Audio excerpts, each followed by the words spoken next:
وقال موسى ربنا إنك آتيت فرعون وملأه زينة وأموالا في الحياة الدنيا ربنا ليضلوا عن سبيلك ربنا اطمس على أموالهم واشدد على قلوبهم فلا يؤمنوا حتى يروا العذاب الأليم.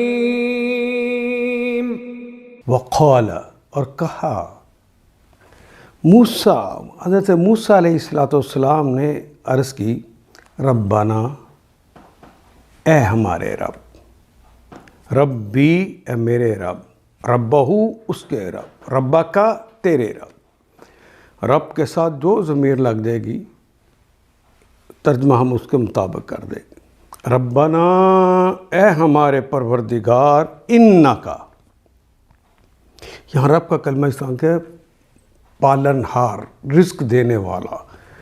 انکا، انا بے شک، اور کاف مخاطب کی علامت ہے.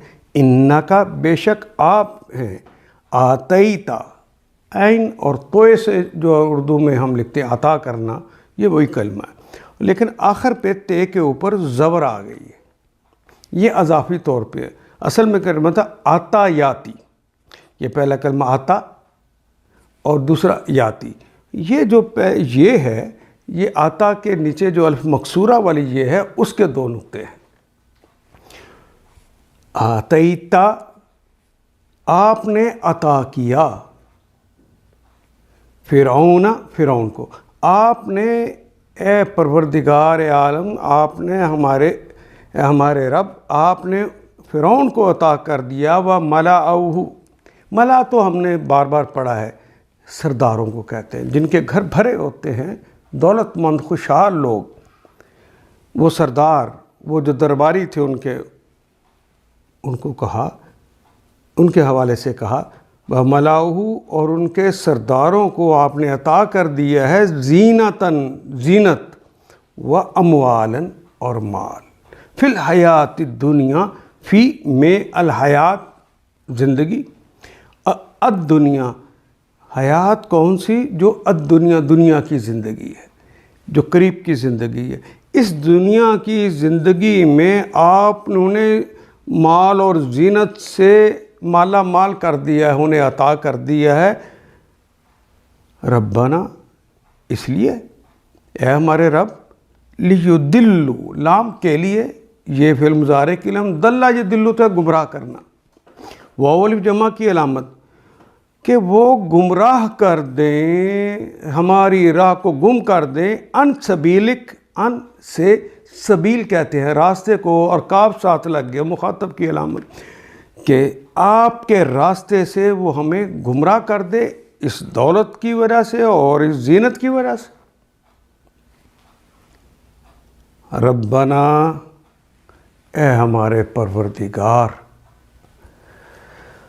اتمس، اصل میں ہے تاماسا یتمسو، تاماسا یتمسو، دارابا یدربو اس کا باب ہے. تاماسا یتمسو کہتے ہیں حلیہ بگاڑ دینا، ستیہ ناش کر دینا، نام و نشان مٹا دینا. یہ ایک بد دعا ہے. ربنا مس، اے رب، حلیہ بگاڑ دے، ان کا نام و نشان مٹا دے. علی اموالہم، علی پر، اموالہم ان کے مالوں پر، ان کے مالوں کو غارت کر دے.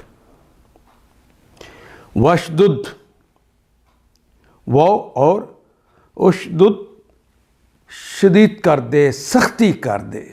شدید کا اردو میں استعمال ہونے والے کلمات ہیں. مال بھی اردو میں، اعلیٰ بھی، ہاں، تامیسا، یہ عربی مبین کا بڑی دیر کے بعد ایک کلمہ آیا ہے.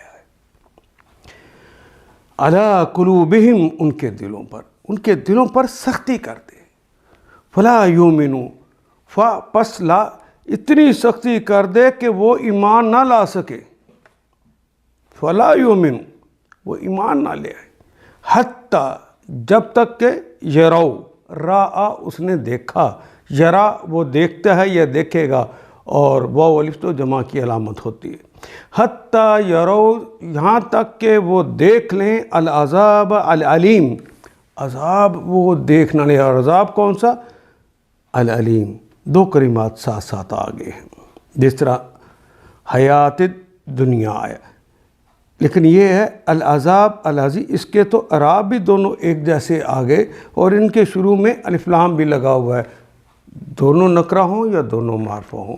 اور آخری حروف کے اوپر اعراب بھی اگر ایک جیسا آ گیا ہے تو سمجھ لیجئے کہ دوسرا کلمہ پہلے کلمے کی صفت ہوتا ہے.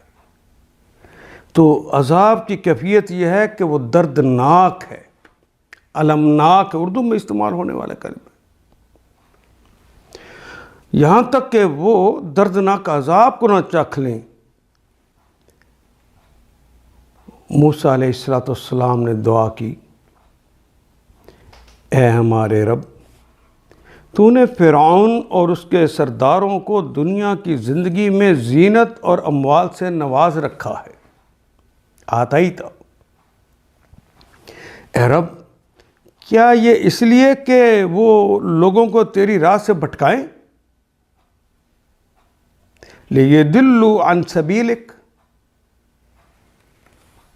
اے رب، اے ہمارے پروردگار، ان کے مال غارت کر دے. اطمس علی اموالہم، ان کے مالوں کو غارت کر دے اور ان کے دلوں پر ایسی مہریں کر دے، یعنی ان پر سختی کر دے کہ ایمان نہ لائیں. اب وہ ایمان نہ ان کے اندر داخل ہو جب تک وہ دردناک عذاب نہ دیکھ لیں. ایک بد دعا تھی جو ایک نبی اللہ کی طرف سے ہوئی، اور ان کے تسلسل کے ساتھ نافرمانیوں اور نبی اللہ کو دکھ اور تکلیفیں دینے کے بعد جب یہ دعا کی تو اللہ جل شانہ نے ارشاد فرمایا. ان آیات کو ایک دفعہ پھر تلاوت خود کیجیے، عربی و مبین پڑھتے ہوئے دیکھیے کیا بات پوری اندر اتر رہی ہے، کیا یہ اردو کے سانچے میں ڈھلتی گئی ہیں عبارتیں. اگر بات سمجھ آنی شروع ہو گئی تو الحمدللہ یہی ہمارا ہدف ہے، اور یہ ہدف پورا ہو گیا. اللہ میرا اور آپ کا حامی و ناصر. الف لام